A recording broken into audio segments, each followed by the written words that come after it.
സ്വന്തം വീടുകളിൽ ഭീതിയോടെ കഴിയേണ്ടി വരുന്ന ഗതികേട്, രാത്രി സമയങ്ങളിൽ ഉറക്കം നഷ്ടപ്പെട്ട അവസ്ഥ. ആലപ്പുഴയിലെയും എറണാകുളം ജില്ലയിലെയും ജനങ്ങളുടെ ഉള്ളിൽ തീയാണ്. തമിഴ്നാട്ടിൽ നിന്നുള്ള കുറുവാ സംഘങ്ങൾ എവിടെയെങ്കിലും പതിയിരിക്കുന്നുണ്ടാകുമോ? കൊച്ചി കുണ്ടന്നൂരിൽ വെച്ച് പോലീസിൻ്റെ കയ്യിൽ നിന്ന് രക്ഷപ്പെട്ട തമിഴ്നാട് സ്വദേശി സന്തോഷിനും സംഘത്തിനും വേണ്ടി നാടുനീളെ വലവിരിച്ചിരിക്കുകയാണ് പോലീസ്. ഇയാൾക്കൊപ്പം സ്ത്രീകളും കുട്ടികളും ഉൾപ്പെടുന്ന സംഘമുണ്ട്. രണ്ടുപേരെ കീഴ്പ്പെടുത്താൻ കഴിഞ്ഞത് മാത്രമാണ് പോലീസിനെ സംബന്ധിച്ച് ആശ്വാസകരം. കുറുവാ സംഘം രക്ഷപ്പെട്ടത് പോലീസിൻ്റെ വീഴ്ചയാണോ? നിലവിൽ ആശങ്കപ്പെടേണ്ട സാഹചര്യമുണ്ടോ? വിശദമായി പരിശോധിക്കുകയാണ് പോലീസ് പട്രോൾ. സ്വാഗതം.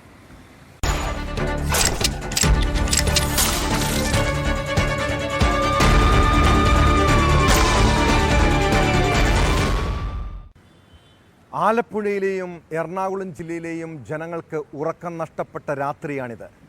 തമിഴ്നാട്ടിൽ നിന്നുള്ള കുറുവാ സംഘം വീടുകളിൽ കവർച്ചയ്ക്കെത്തുമോ എന്ന ആശങ്ക പലർക്കും കാണും. ആലപ്പുഴയിലെ കുറുവാ മോഷണ പരമ്പരയിൽ പിടിയിലായ പ്രതി പോലീസിനെ വെട്ടിച്ച് കടന്നു കളഞ്ഞിരിക്കുന്നു. തമിഴ്നാട് സ്വദേശി സന്തോഷ് കൊച്ചി കുണ്ടന്നൂരിൽ വെച്ച് പൂർണ്ണ നഗ്നനായാണ് രക്ഷപ്പെട്ടത്.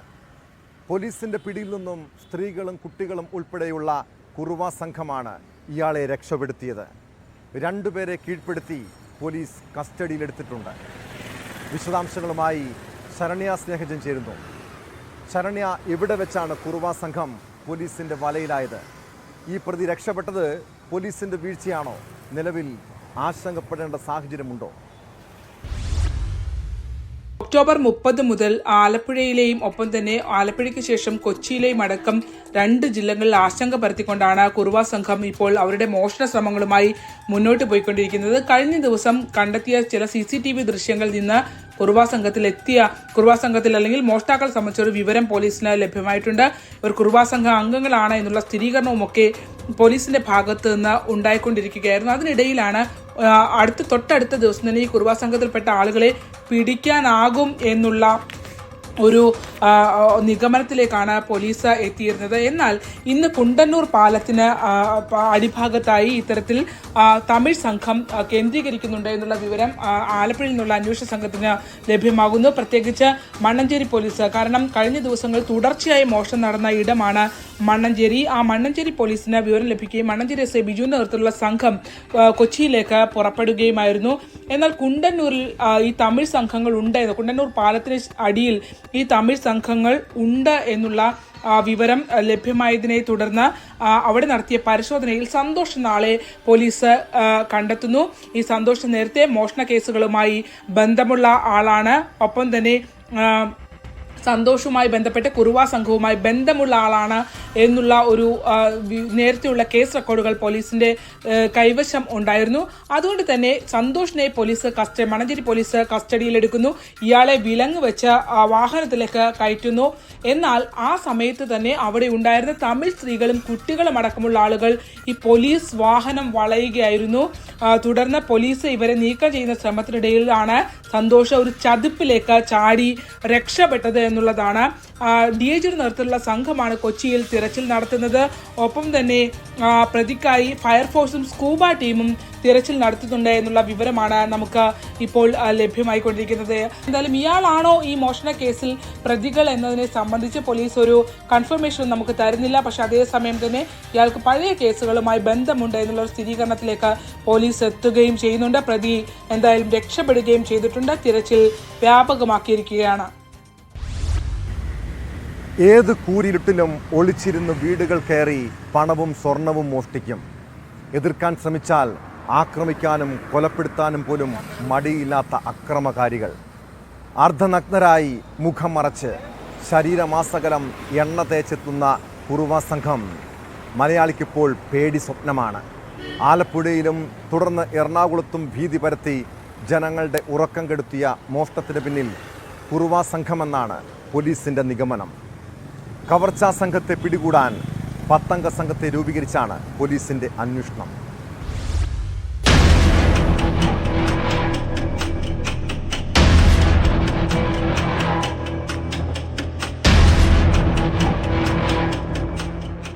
ആറ് വീടുകളിലാണ് കുറുവാ സംഘം എന്ന് സംശയിക്കുന്ന മോഷണ സംഘം എത്തിയത്.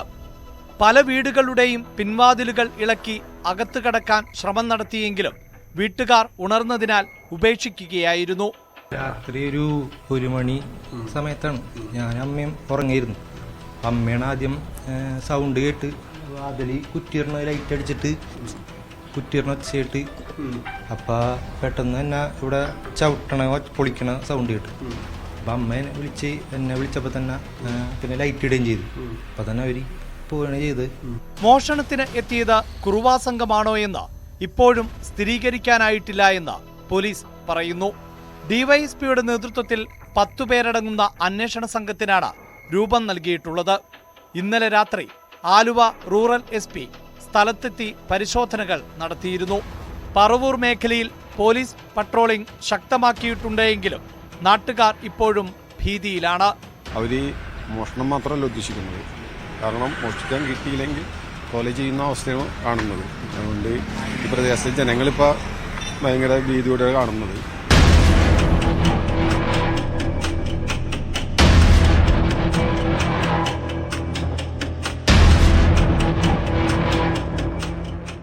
ന്യൂസ് 18 കൊച്ചി, ആലപ്പുഴ. കുഞ്ഞ് ജനിച്ച് 18ാമത്തെ ദിവസം അമ്മയുടെ കൊലപാതകം. അച്ഛൻ്റെ ക്രൂരതയിൽ അനാഥരായത് 2 കുരുന്നുകളാണ്. തൃശൂർ തളിക്കുളം ഹാഷിദ കൊലക്കേസ് നടന്നിട്ട് 2 വർഷം പിന്നിടുന്നു. നാടിനെ നടുക്കിയ ആ കൊലക്കേസിൽ പ്രതിക്ക് ശിക്ഷ വിധിച്ച ദിവസമാണിത്. കാട്ടൂർ പണിക്കർമൂല സ്വദേശി മുഹമ്മദ് ആസിഫ് അസീസിനാണ് ഇരിങ്ങാലക്കുട അഡീഷണൽ ജില്ലാ സെഷൻസ് കോടതി ജീവപര്യന്തം ശിക്ഷ വിധിച്ചത്. ജീവപര്യന്തം തടവിന് പുറമെ 1,51,500 രൂപ പിഴയും ഒടുക്കണം.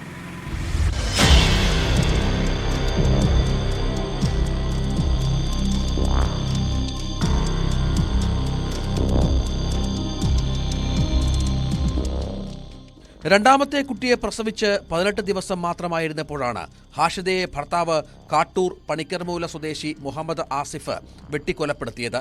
2022 ഓഗസ്റ്റ് 20 വൈകിട്ടായിരുന്നു സംഭവം. കുടുംബ വഴക്കിനെ തുടർന്നായിരുന്നു കൊലപാതകം. ബാഗിൽ ഒളിപ്പിച്ചു കൊണ്ടുവന്ന വാൾ ഉപയോഗിച്ച് ഹാഷിദയെ പ്രതി അതിക്രൂരമായി വെട്ടിപ്പരിക്കേൽപ്പിച്ചു. തടയാൻ ചെന്ന ഹാഷിദയുടെ പിതാവ് നൂറുദ്ദീന്റെ തലയ്ക്കും വെട്ടേറ്റു. ഹാഷിദയുടെ മാതാവിനെയും ആസിഫ് അസീസ് ഉപദ്രവിച്ചു. ഗുരുതരമായി പരിക്കേറ്റ ഹാഷിദ തൃശൂരിലെ സ്വകാര്യ ആശുപത്രിയിൽ ചികിത്സയിലിരിക്കെ അടുത്ത ദിവസമാണ് മരിച്ചത്. ആക്രമണശേഷം ഓടി രക്ഷപ്പെട്ട പ്രതിയെ പിന്നീട് പോലീസ് പിടികൂടുകയായിരുന്നു. കേസിൽ മുഹമ്മദ് ആസിഫിനെ ജീവപര്യന്തം കഠിന തടവിനും 1,51,500 രൂപ പിഴ ഒടുക്കാനുമാണ് കോടതി ശിക്ഷിച്ചത്. ഇരിങ്ങാലക്കുട അഡീഷണൽ ജില്ലാ സെഷൻസ് ജഡ്ജി വിനോദ് കുമാർ എന്നാണ് ശിക്ഷ വിധിച്ചത്. പിഴത്തുകയിൽ 1,00,000 രൂപ ഹാഷിദയുടെ മകൾക്ക് കൊടുക്കണമെന്നും വിധിയിൽ പറയുന്നു. ഈ കേസിലെ കോടതി ശ്രീ അഡീഷണൽ ജില്ലാ ജഡ്ജിയുടെ ശരിയായ ഒരു ഫൈൻഡിംഗ് ആണ്, ശരിയായ ഒരു വിധി പ്രഖ്യാപനമാണ് നടന്നിട്ടുള്ളത്. ഇക്കാര്യത്തിൽ കുടുംബത്തിന് അവരുടെ മകൾ നഷ്ടപ്പെടുന്ന ഒരു കേസാണ് ഇതിലുണ്ടായിട്ടുള്ളത്. ആ കൊലപാതകത്തിലൂടെ ആ ഹാഷിദയുടെ 2ഉം 4ഉം വയസ്സ് പ്രായമുള്ള കുട്ടികൾ അനാഥരാവുന്ന സാഹചര്യമാണ് ഉണ്ടായിട്ടുള്ളത്. ഈ കേസിലെ പ്രതിയുടെ പേര് മുഹമ്മദ് അസീഫ് എന്നാണ്. ഭർത്താവ് തന്നെയാണ് ഭാര്യ ഹാഷിദയെ കൊലപ്പെടുത്തിയിട്ടുള്ളത്. കേസിൽ പ്രോസിക്യൂഷൻ ഭാഗത്തു നിന്നും 58 സാക്ഷികളെ വിസ്തരിച്ചു. 97 രേഖകളും 24 തൊണ്ടിമുദ്രകളും പ്രോസിക്യൂഷൻ ഹാജരാക്കി. പ്രോസിക്യൂഷനു വേണ്ടി additional public prosecutor advocate Joji George, അഭിഭാഷകരായ James PA, Yabin Gopuran, Aljo P Antony എന്നിവർ ഹാജരായി. മകളെ നഷ്ടമായതിന്റെ വേദനയിലും പ്രതിക്ക് കടുത്ത ശിക്ഷ കിട്ടിയതിൽ ആശ്വാസത്തിലാണ് ഹാഷിദയുടെ മാതാപിതാക്കൾ. ഞങ്ങൾക്ക് വേണ്ടി ഇത്രയൊക്കെ സഹകരിച്ച എല്ലാ സാറന്മാരോടും അമ്മമാരോടും ഞങ്ങൾക്ക് വളരെ കടപ്പാട്, നന്ദിയുണ്ട്. വേണ്ടി സഹായങ്ങളൊക്കെ എല്ലാവരും ചെയ്തു തരാം. പൊന്നു മക്കൾക്ക് ഞങ്ങൾ സുരക്ഷിതമായിട്ട് വളർത്തണം. ഞങ്ങൾക്ക് ഇനിയുള്ള ജീവിതം മക്കൾക്ക് വേണ്ടിയിട്ട് നല്ല സംരക്ഷണം കൊടുക്കണം. ഞങ്ങൾക്ക് അതിനുവേണ്ടി സഹായിച്ച എല്ലാവർക്കും വളരെ നന്ദി. നാടിനെ നടുക്കിയ കേസിലാണ് കോടതി വിധി പ്രസ്താവിച്ചത്. ഹാഷിദയുടെ മാതാപിതാക്കളാണ് കുട്ടികളെ ഇപ്പോൾ സംരക്ഷിക്കുന്നത്.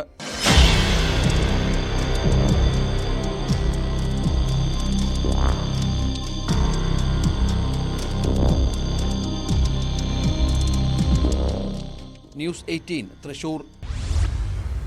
സാഹോദര്യത്തിലും സന്തോഷത്തിലും കഴിഞ്ഞിരുന്ന നമ്മുടെ നാടിൻ്റെ സ്വൈര്യ ജീവിതം തകർക്കുന്നത് മദ്യപ സംഘങ്ങളും ലഹരി മാഫിയുമാണ്. ഇതുപോലുള്ള ക്രിമിനൽ സംഘങ്ങളെ പേടിച്ച് ഇവിടെ ജീവിക്കാൻ കഴിയാത്ത സ്ഥിതിയുണ്ട്. തിരുവനന്തപുരം കാരേറ്റ് പേടിക്കുളത്തു നിന്നുള്ള പേടിപ്പെടുത്തുന്ന ഒരു വാർത്തയെക്കുറിച്ചാണ് പറഞ്ഞു വരുന്നത്.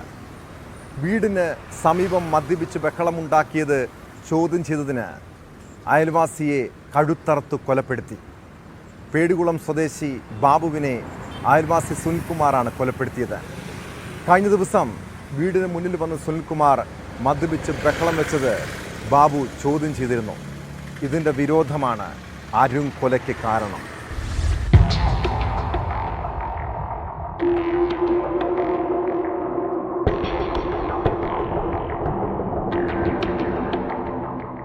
പേടികുളം സ്വദേശി 67-കാരനായ ബാബുവിനെയാണ് അയൽവാസി സുനിൽകുമാർ കഴുത്തറുത്ത് കൊലപ്പെടുത്തിയത്.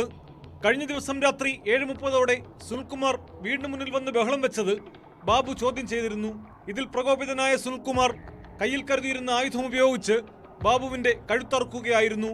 കഴുത്തിൽ ആഴത്തിൽ മുറിവേറ്റ ബാബുവിനെ ഉടൻ തന്നെ നാട്ടുകാർ ചേർന്ന് മെഡിക്കൽ കോളേജ് ആശുപത്രിയിൽ എത്തിച്ചെങ്കിലും ജീവൻ രക്ഷിക്കാനായില്ല.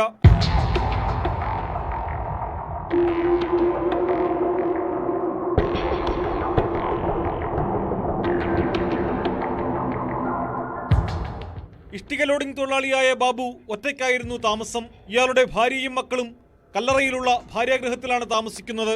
പ്രതി പേടികുളം സ്വദേശി സുനിൽകുമാറിനെ കിളിമാനൂർ പോലീസ് കസ്റ്റഡിയിലെടുത്തു.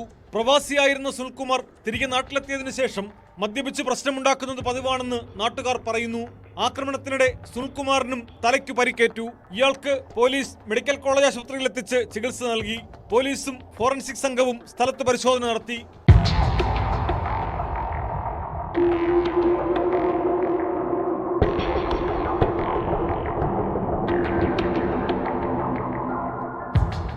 ന്യൂസ് 18 ആറ്റിങ്ങൽ.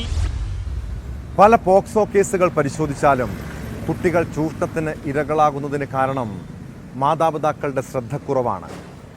അമ്മമാരുടെ കാമുകന്മാർ പ്രതികളായ നിരവധി പീഡന കേസുകളെക്കുറിച്ച് നമ്മൾ കേൾക്കാറുണ്ട്. ഇടുക്കി വണ്ടിപ്പെരിയാറിൽ 13 വയസ്സുകാരിയെ പീഡിപ്പിച്ച കേസിൽ പിടിയിലായ ഡിജിറ്റൽ സർവേ ഉദ്യോഗസ്ഥൻ കുട്ടിയുടെ അമ്മയുടെ ആൺസുഹൃത്തായിരുന്നു. തിരുവനന്തപുരം പുളിക്കോട് സ്വദേശി അനൂപ് സർവേ ജോലിക്കായി എത്തിയ സമയത്താണ് യുവതിയുമായി അടുപ്പത്തിലാകുന്നത്. ഈ ബന്ധം മുതലെടുത്താണ് പ്രതി മകളെ പീഡിപ്പിച്ചത്. കേസിൽ പ്രതി അനൂപിനെ വണ്ടിപ്പെരിയാർ പോലീസ് അറസ്റ്റ് ചെയ്തു.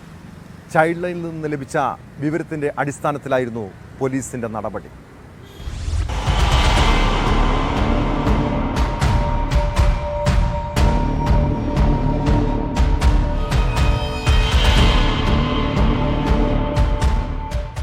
ഡിജിറ്റൽ സർവേ പ്രവർത്തനങ്ങൾക്ക് വേണ്ടിയാണ് തിരുവനന്തപുരം പുളിയക്കോട് സ്വദേശി അനൂപ് ഇടുക്കി വണ്ടിപ്പെരിയാറിലെത്തുന്നത്. 3 മാസം മുൻപ് വണ്ടിപ്പെരിയാർ സ്വദേശിയായ ഒരു സ്ത്രീയുമായി ഇയാൾ അടുപ്പത്തിലായി. ഇവർ ഇരുവരും ആദ്യ വിവാഹബന്ധം വേർപെടുത്തിയതിനാൽ യുവതിക്ക് ഇയാൾ വിവാഹ വാഗ്ദാനവും നൽകിയിരുന്നു. എന്നാൽ അധികം താമസിയാതെ ഇവർ അകന്നു. യുവതി വിവാഹ തീരുമാനത്തിൽ നിന്ന് പിന്മാറി. ഇതിനിടെ യുവതിയുടെ ആദ്യ വിവാഹത്തിലുള്ള 13 വയസ്സുള്ള മകളെ ഇയാൾ സ്നേഹം നടിച്ച് പ്രലോഭിപ്പിച്ച് വണ്ടിപ്പെരിയാറിലെ താമസ സ്ഥലത്തെത്തിച്ച് പലതവണ പീഡിപ്പിച്ചുവെന്നാണ് പരാതി.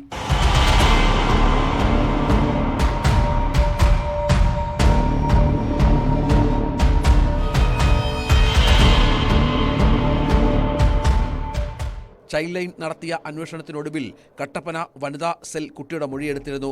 തുടർന്നാണ് വണ്ടിപ്പെരിയാർ പോലീസ് പ്രതിയെ അറസ്റ്റ് ചെയ്തത്. വണ്ടിപ്പെരിയാർ സർക്കിൾ ഇൻസ്പെക്ടർ ഡി സുവർണകുമാറിന്റെ നേതൃത്വത്തിൽ നടപടികൾ പൂർത്തിയാക്കിയ ശേഷം കോടതിയിൽ ഹാജരാക്കിയ പ്രതിയെ റിമാൻഡ് ചെയ്തു.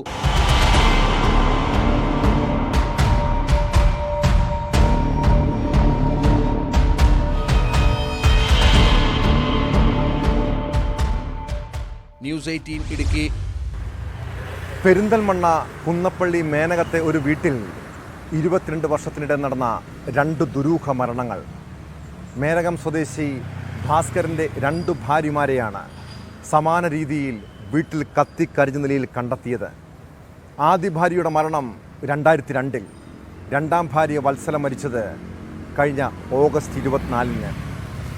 വത്സലയെ ഭാസ്കരൻ ശാരീരികമായും മാനസികമായും വർഷങ്ങളായി പീഡിപ്പിച്ചിരുന്നുവെന്നാണ് ബന്ധുക്കളുടെ പരാതി. 2 കേസുകളിലെയും ദുരൂഹത നീക്കണമെന്നാണ് നാട്ടുകാരുടെ ആവശ്യം. ഇതോടെ 22 വർഷം മുൻപ് നടന്ന മരണവും അന്വേഷിക്കാനാണ് പോലീസിന്റെ നീക്കം.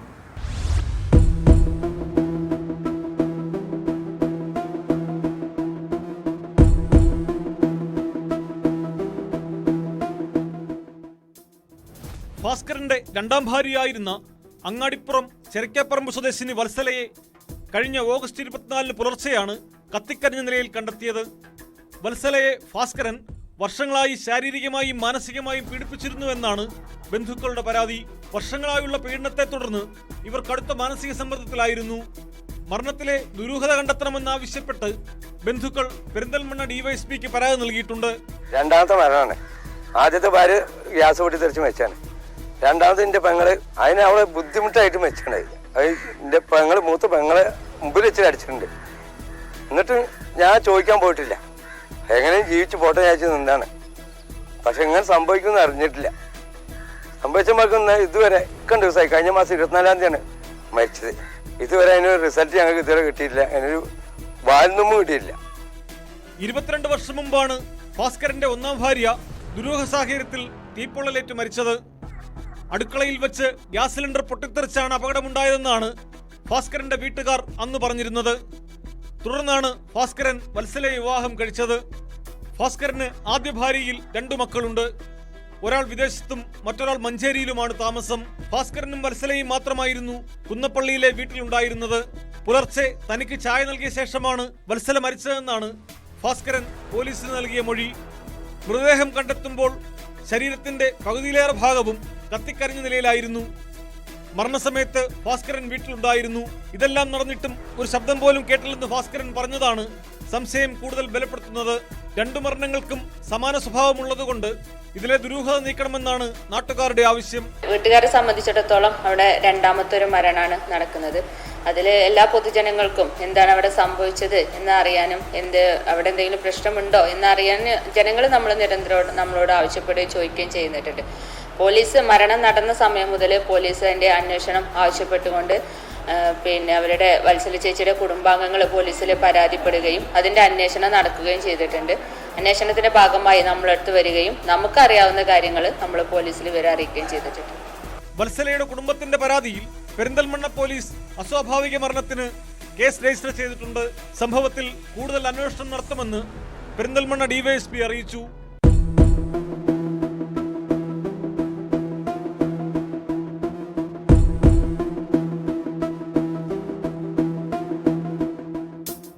ന്യൂസ് 18 തിരൂർ. സൈബർ തട്ടിപ്പിൽ കുടുങ്ങരുതെന്ന് കേരള പോലീസ് ജനങ്ങൾക്ക് പലപ്പോഴും ബോധവൽക്കരണം നൽകാറുണ്ട്.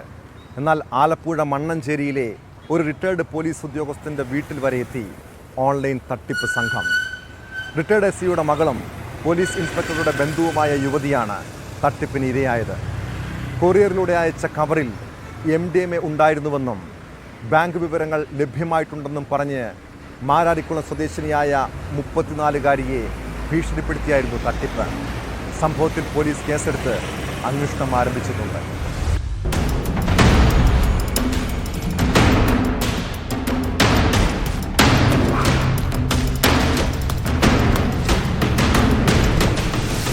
കൊറിയറിൽ അയച്ച കവറിൽ MDMA ഉണ്ടായിരുന്നെന്നും ഇതയച്ച യുവതിയുടെ ബാങ്ക് വിവരങ്ങൾ ലഭ്യമായിട്ടുണ്ടെന്നും ഭീഷണിപ്പെടുത്തിയാണ് തട്ടിപ്പ് സംഘം 4 ലക്ഷം രൂപ കൈക്കലാക്കിയത്.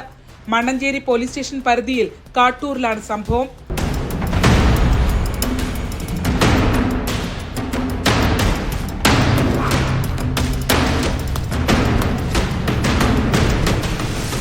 റിട്ടയർഡ് എസ്.ഐയുടെ മകളും പോലീസ് ഇൻസ്പെക്ടറുടെ ബന്ധുവുമായ യുവതിയാണ് തട്ടിപ്പിനിരയായത്. മാരാരിക്കുളം തെക്ക് പഞ്ചായത്ത് കാട്ടൂർ സ്വദേശിനിയാണ് ഈ 34-കാരി. ഇവർ കൊറിയർ മുഖാന്തരം അയച്ച കവറിൽ MDMA ഉണ്ടെന്നും മുഹമ്മദ് അലി എന്നയാൾ ഇവരുടെ വ്യക്തിവിവരങ്ങൾ എടുത്ത് വിവിധ ബാങ്കുകളിലായി 20ഓളം അക്കൗണ്ടുകൾ തുടങ്ങിയതായും തട്ടിപ്പ് സംഘം യുവതിയെ വിളിച്ചറിയിച്ചു. നിയമ നടപടികളിൽ നിന്ന് രക്ഷ നേടാൻ ബാങ്ക് അക്കൗണ്ടിലുള്ള പണം ഉടൻ പിൻവലിക്കുമെന്നും അല്ലാത്ത പക്ഷം അക്കൗണ്ടിലുള്ള മുഴുവൻ പണവും ഉടൻ റിസർവ് ബാങ്കിന്റെ അക്കൗണ്ടിലേക്ക് മാറ്റണമെന്നും തട്ടിപ്പ് സംഘം ആവശ്യപ്പെട്ടു. ഭീഷണിയിൽ വീണ യുവതി തട്ടിപ്പ് സംഘം നൽകിയ ബാങ്ക് അക്കൗണ്ടിലേക്ക് 2 ലക്ഷം രൂപ വീതം 2 തവണയായി നിക്ഷേപിച്ചു. പിന്നീടാണ് തട്ടിപ്പാണെന്ന് മനസ്സിലായത്. ഇതര സംസ്ഥാനക്കാരന്റെ പേരിലുള്ളതാണ് പണമയച്ച അക്കൗണ്ട് നമ്പർ. റിസർവ് ബാങ്കിന് ഇങ്ങനെയൊരു അക്കൗണ്ട് നമ്പർ ഉണ്ടോ എന്ന് പോലും അന്വേഷിക്കാൻ മെനക്കെടാതിരുന്ന യുവതി ഭീഷണി സംബന്ധിച്ച് ആരോടും പറഞ്ഞില്ലെന്നാണ് അന്വേഷണത്തിൽ വ്യക്തമാക്കിയത്. പരാതിയുടെ അടിസ്ഥാനത്തിൽ മണഞ്ചേരി പോലീസ് കേസെടുത്ത് അന്വേഷണം തുടങ്ങി.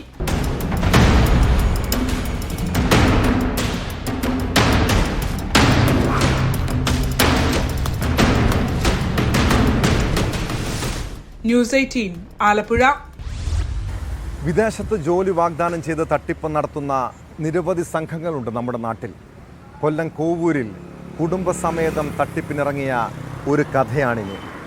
UK-യിലെ മികച്ച സൗകര്യങ്ങൾ വീഡിയോ കോളിലൂടെ കാണിച്ച് ജോലി വാഗ്ദാനം നൽകി തട്ടിപ്പ് നടത്തി വന്ന കുടുംബം കൊല്ലത്ത് പിടിയിലായി. 300-ലേറെ യുവാക്കളാണ് ഇവരുടെ തട്ടിപ്പിന് ഇരകളായത്. പ്രതികൾ സമർപ്പിച്ച മുൻകൂർ ജാമ്യാപേക്ഷ കോടതി തള്ളിയതോടെയാണ് മൂവരും അറസ്റ്റിലായത്.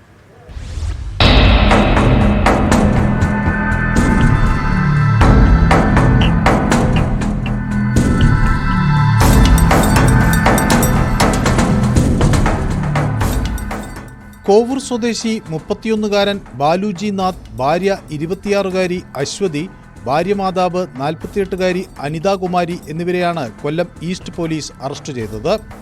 കോട്ടയം ആസ്ഥാനമാക്കി പ്രവർത്തിക്കുന്നതിന്റെ ശാഖയെന്ന് വിശ്വസിപ്പിച്ച് ഫോർസെറ്റ് ഓവർസീസ് എന്ന പേരിൽ കൊല്ലം താലൂക്ക് ഓഫീസിന് സമീപം ഒരു സ്ഥാപനം പ്രവർത്തിപ്പിച്ചിരുന്നു. ബാലുവും ഭാര്യയും ചേർന്നായിരുന്നു സ്ഥാപനം നടത്തി വന്നിരുന്നത്.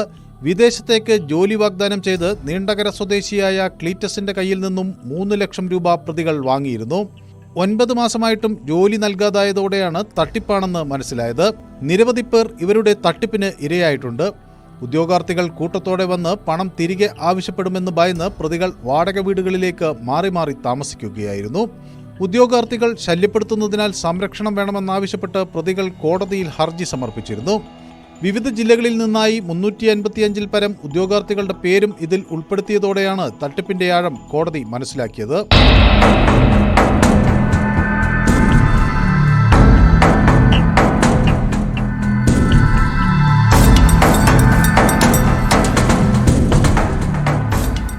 പ്രതികൾ മുൻകൂർ ജാമ്യത്തിന് സെഷൻസ് കോടതിയെയും തുടർന്ന് ഹൈക്കോടതിയെയും സമീപിച്ചിരുന്നു.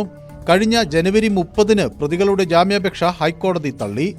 തുടർന്ന് നടന്ന അന്വേഷണത്തിനൊടുവിലാണ് പ്രതികൾ പിടിയിലായത്. വിശദമായ ചോദ്യം ചെയ്യലിൽ മാത്രമേ കൂടുതൽ വിവരങ്ങൾ വ്യക്തമാകുള്ളൂ എന്ന് പോലീസ് അറിയിച്ചു. ഒളിവിൽ പോയ വിനു എന്ന പ്രതിക്കായി അന്വേഷണം ഊർജിതമാക്കിയിട്ടുണ്ട്. കോടതിയിൽ ഹാജരാക്കിയ പ്രതികളെ റിമാൻഡ് ചെയ്തു.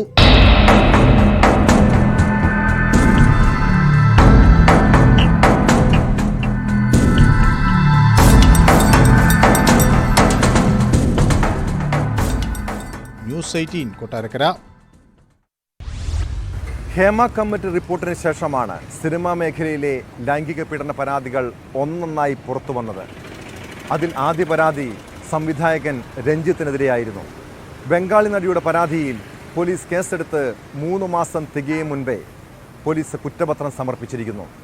AIG ജി പൂങ്കുഴലിയുടെ നേതൃത്വത്തിലുള്ള അന്വേഷണ സംഘം എറണാകുളം ജുഡീഷ്യൽ മജിസ്ട്രേറ്റ് കോടതിയിലാണ് കുറ്റപത്രം സമർപ്പിച്ചത്. 2009-ൽ പലേരി മാണിക്യ സിനിമയുടെ ഓഡിഷന് വന്നപ്പോൾ രഞ്ജിത്ത് പീഡിപ്പിച്ചുവെന്ന പരാതിയിലാണ് നടപടി.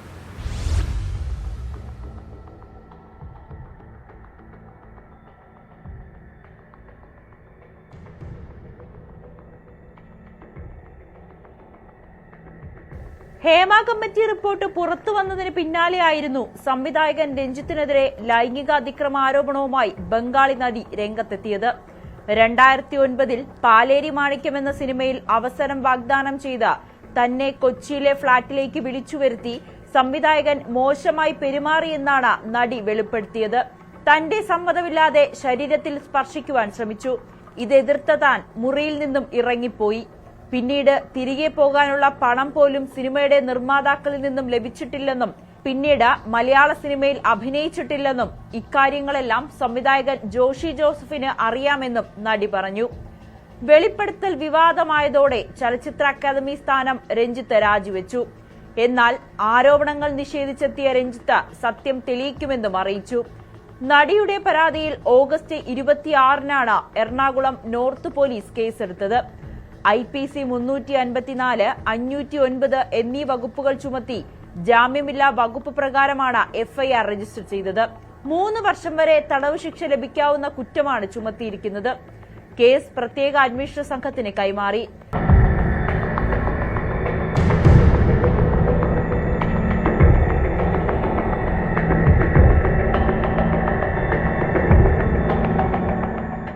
കൊച്ചിയിൽ വന്ന് മൊഴി നൽകാൻ ബുദ്ധിമുട്ടാണെന്ന് പരാതിക്കാരി അറിയിച്ചതിനെ തുടർന്ന് കൊൽക്കത്തയിലെ ആലിപ്പൂർ സെഷൻസ് കോടതി മുമ്പാകെ ഹാജരായി. അവിടെ നിന്നും എറണാകുളത്തെ മജിസ്ട്രേറ്റ് കോടതിയിലേക്ക് ഓൺലൈൻ വഴി രഹസ്യമൊഴി നൽകി. അതിനിടെ രഞ്ജിത്തിന് മുൻകൂർ ജാമ്യം അനുവദിച്ച കോടതി അന്വേഷണത്തോട് സഹകരിക്കണമെന്നും നിർദ്ദേശിച്ചു. SIT സംഘം രഞ്ജിത്തിനെ 2 തവണയാണ് ചോദ്യം ചെയ്തത്. ഫ്ളാറ്റിലെത്തി തെളിവുകളും ശേഖരിച്ചു. കോടതിയിൽ സമർപ്പിച്ച കുറ്റപത്രത്തിൽ രഞ്ജിത്തിനെതിരെ കൃത്യമായ തെളിവുകളുണ്ടെന്നാണ് അന്വേഷണ സംഘം വ്യക്തമാക്കുന്നത്. ഹേമ കമ്മിറ്റി റിപ്പോർട്ട് പുറത്തുവന്നതിന് ശേഷമുള്ള കേസുകളിലെ ആദ്യ കുറ്റപത്രമാണിത്.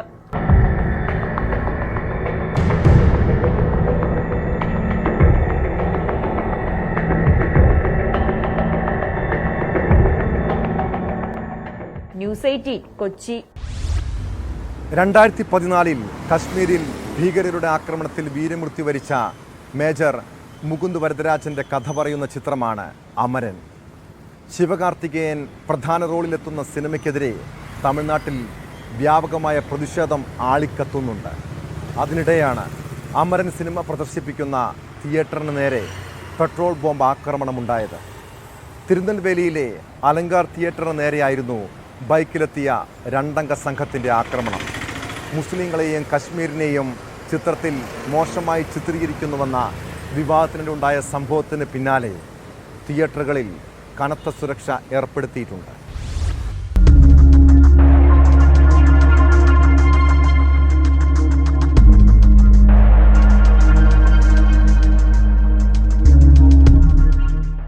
തിരുനെൽവേലിയിലെ അലങ്കാർ തിയേറ്ററിന് നേരെയായിരുന്നു ആക്രമണം.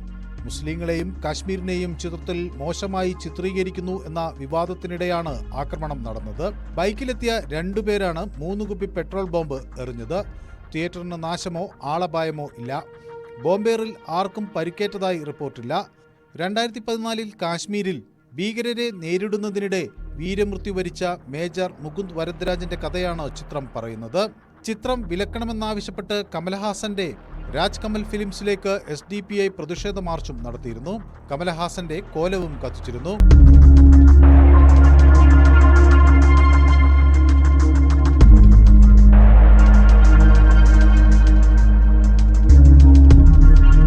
അമരൻ പ്രദർശനത്തിനെതിരെ കഴിഞ്ഞ ദിവസം തിരുനെൽവേലിയിലും SDPI പ്രതിഷേധിച്ചിരുന്നു. എന്നാൽ തിയേറ്റർ ആക്രമണത്തിന് പിന്നിൽ ആരാണെന്ന് പോലീസിന് വിവരം ലഭിച്ചിട്ടില്ല. സംഭവത്തിൽ വ്യാപകമായ അന്വേഷണം നടക്കുകയാണെന്ന് തിരുനെൽവേലി പോലീസ് അറിയിച്ചു. അമരനിൽ ശിവകാർത്തികേയനാണ് മേജർ മുകുന്ദായി വേഷമിട്ടിരിക്കുന്നത്. ചിത്രത്തെ ചൊല്ലി SDPIയും BJPയും തമ്മിൽ ഭിന്നത രൂക്ഷമാണ്.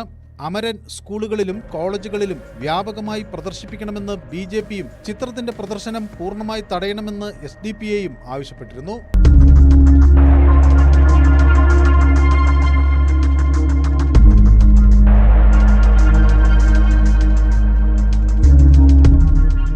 News desk news 18. സംസ്ഥാനത്തെ പലയിടത്തും ജനങ്ങൾ കുറുവാ ഭീതിയിലാണ് കഴിയുന്നത്. അതിനിടെ കഴിഞ്ഞ ദിവസം തൃശൂർ വടക്കാഞ്ചേരിയിൽ വീട് കുത്തിത്തുറന്ന് മോഷണമുണ്ടായി. എങ്കക്കാട് അടച്ചിട്ട വീട് കുത്തിത്തുറന്ന് 15 പവൻ സ്വർണം അപഹരിച്ചിരുന്നു. എന്നാൽ ഈ കേസിൽ വടക്കാഞ്ചേരി പോലീസ് അതിവേഗത്തിൽ കള്ളന്മാരെ പൊക്കി. എങ്കക്കാട് സ്വദേശി മുഹമ്മദ് ഹസൻ, തമിഴ്നാട് സ്വദേശി ശിവ, പ്രായപൂർത്തിയാകാത്ത മറ്റൊരാൾ എന്നിവരാണ് പിടിയിലായത്. സംഭവം നടന്ന് 48 മണിക്കൂറിനുള്ളിൽ പ്രതികളെ പിടികൂടിയതിൻ്റെ ആശ്വാസത്തിലാണ് നാട്ടുകാർ.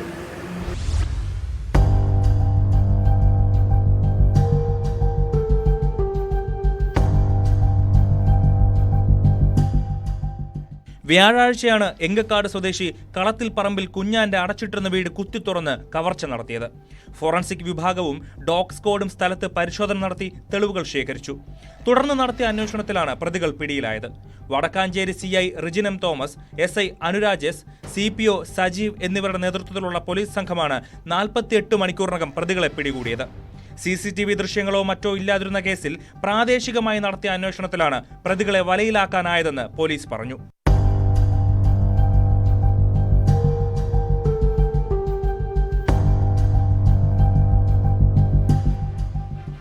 എങ്കക്കാട് സ്വദേശി മുഹമ്മദ് ഹസൻ തമിഴ്നാട് സ്വദേശി ശിവ, പ്രായപൂർത്തിയാകാത്ത മറ്റൊരാൾ എന്നിവരാണ് പിടിയിലായത്. ഇവർക്കെതിരെ മറ്റു കേസുകളുണ്ടോ എന്ന് പോലീസ് അന്വേഷിച്ചു വരുന്നു. പ്രതികളെ സംഭവ സ്ഥലത്തെത്തിച്ച് തെളിവെടുക്കും.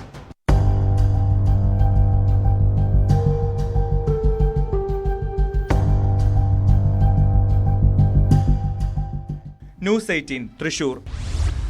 കുറ്റകൃത്യങ്ങളുടെ മറ്റു ചില വാർത്തകൾ ചുരുക്കത്തിൽ. ഇടുക്കിയിൽ ലഹരി വസ്തുക്കളുമായി സിനിമാ താരവും സുഹൃത്തും എക്സൈസിന്റെ പിടിയിൽ. സിനിമ ബിഗ് ബോസ് താരമായ കുന്നത്തുനാട് സ്വദേശി പരീക്കുട്ടി എന്ന PS ഫരീദുദ്ദീൻ, വടകര സ്വദേശി ജിസ്മോൻ ദേവസ്യ എന്നിവരെയാണ് MDMAയും കഞ്ചാവുമായി പിടികൂടിയത്. ബൈക്കിൽ കറങ്ങി നടന്ന സ്ത്രീകളുടെ മാല കവരുന്ന സംഘത്തിൽ പ്രധാന പ്രതി നെയ്യാറ്റിൻകരയിൽ പിടിയിൽ. പിടിയിലായത് പ്രാവച്ചമ്പലം സ്വദേശി ഹാജ ഹുസൈൻ. എറണാകുളം ജില്ലയിലെ പുത്തൻകുരിശിൽ നാട്ടുകാർക്ക് പേടി സ്വപ്നമാണ് അഭിജിത്ത് എന്ന യുവാവ്. വധശ്രമം, കവർച്ച, ഭവനഭേദനം, സ്ത്രീകൾക്കെതിരെയുള്ള കുറ്റകൃത്യം, ദേഹോപദ്രവം, ഭീഷണിപ്പെടുത്തൽ തുടങ്ങി നിരവധി കേസുകളിലെ പ്രതി. കഴിഞ്ഞ മെയ്യിൽ പുത്തൻകുരിശ് പോലീസ് രജിസ്റ്റർ ചെയ്ത വധശ്രമ കേസിലും മറ്റൊരു കവർച്ചാ കേസിലും പ്രതിയായതോടെ അഭിജിത്ത് പോലീസിൻ്റെ നോട്ടപ്പുള്ളിയായി. അങ്ങനെ തിരുവാണിയൂർ സ്വദേശി അഭിജിത്തിനെ നാടുകടത്താൻ തീരുമാനിച്ചു. കാപ്പ ചുമത്തി 1 വർഷത്തേക്കാണ് നാടുകടത്തിയത്. ഇവരെ നാടുകടത്തിയാൽ മാത്രം പോരാ, ഇങ്ങനെയുള്ള കൊടും കുറ്റവാളികൾ മറ്റു ജില്ലകളിൽ പോയി നല്ല നടപ്പാണോ എന്നും പോലീസ് നിരീക്ഷിക്കണം. ഇതോടെ ഇന്നത്തെ പോലീസ് പട്രോൾ പൂർണ്ണമാകുന്നു. നമസ്കാരം.